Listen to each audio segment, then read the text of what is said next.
এখন all India secular ফ্রন্টের শ্রী মোহাম্মদ নওশাদ সিদ্দিকীকে তার বক্তব্য রাখার জন্য অনুরোধ করছি।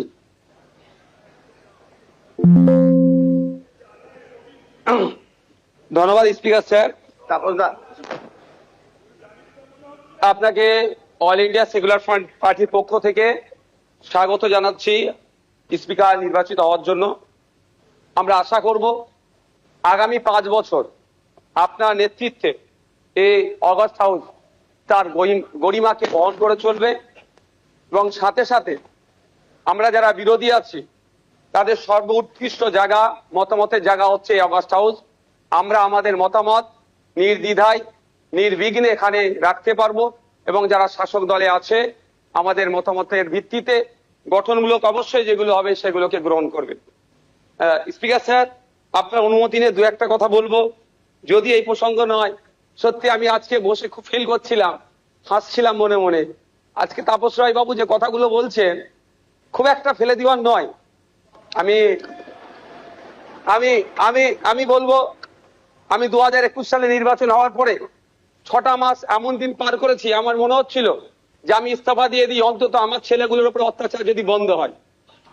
এই সময় ফিল করেছি, পার করেছি। পোস্টপোল ভায়োলেন্সে 2021 সালে, আমি এতে কিন্তু বিজেপিকে দৌড়ার সার্টিফিকেট দিচ্ছি না, কিন্তু 2021 সালে যে সমস্যার সম্মুখীন আমরা হয়েছিলাম, আমাদের কর্মী খুন হয়েছিল, একাধিক বাড়িঘর লুটপাট হয়েছে, ভাঙচুর হয়েছিল, সেই অর্থে। তবে হ্যাঁ, একটা জিনিস, এই 2026-এ দাঁড়িয়ে কিন্তু বেশ কিছু ধর্মের স্থান আক্রান্ত হয়েছে। মাননীয় মুখ্যমন্ত্রী মহাশয়কে এবং বিজেপি যারা আছে তাদেরকে বলবো সেইগুলো আপনারা লক্ষ্য রাখবেন, সেগুলো লক্ষ্য রাখবেন। আজকে এই হাউসে যে কথা চালাচালি হচ্ছে, আমি বসে বসে ফিল করছিলাম সময় গিয়েছে আমাদের বক্তব্য, বিরোধীদের বক্তব্য শাসকের পছন্দ হয়নি, চিৎকার করে বন্ধ করে দেওয়া হয়েছে। এই হাউসেও কিন্তু 21 থেকে 26 আমরা দেখেছি। আমরা আশা করব ওই দিনটা আসবে না। আমরা বিরোধী যারা আছি গঠনমূলক প্রস্তাব রাখবো, শাসক দল যারা আছেন তারা গ্রহণ করবেন। মাননীয় মুখ্যমন্ত্রী মহাশয় একটা কথা বললেন, খুবই ভালো লাগলো।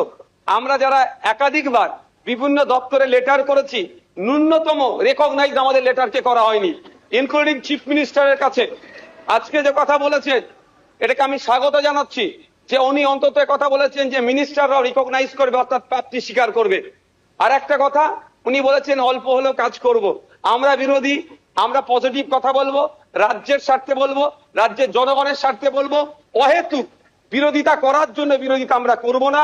সুতরাং মুখ্যমন্ত্রী মহাশয়কে বলবো, অল্প নয়, আমরা যেগুলো আর্গুমেন্ট করব, আমরা যে ডিমান্ডগুলো রাখবো, ব্যক্তি স্বার্থের জন্য নয়, মানুষের স্বার্থে, নির্বাচিত হয়ে এসেছি তাদের স্বার্থে, সেগুলো আপনি পুরোপুরি যদি আমাদের জন্য, বাংলার মানুষের জন্য করেন, আমরা আপনার কাছে অবশ্যই কৃতজ্ঞ থাকবো। আবারও মুখ্যমন্ত্রী মহাশয়কে ধন্যবাদ জানাবো।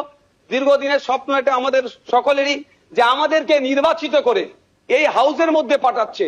মাসের শেষে আমরা 1,21,000 টাকা নিয়ে বাড়ি যাচ্ছি। আমরা সেই জনগণের জন্য কি রোল প্লে করছি, কি বক্তব্য দিচ্ছে হাউসের মধ্যে? না, হাউসের মধ্যে এসে শুধু সময় কাটিয়ে চলে যাচ্ছি। যে আপনি লাইভ স্ট্রিমিং এর যে কথা বলেছেন, এটাও আমি আপনাকে কৃতজ্ঞতা জানাচ্ছি, স্বাগত জানাচ্ছি। এটা হওয়াটা খুবই দরকার ছিল।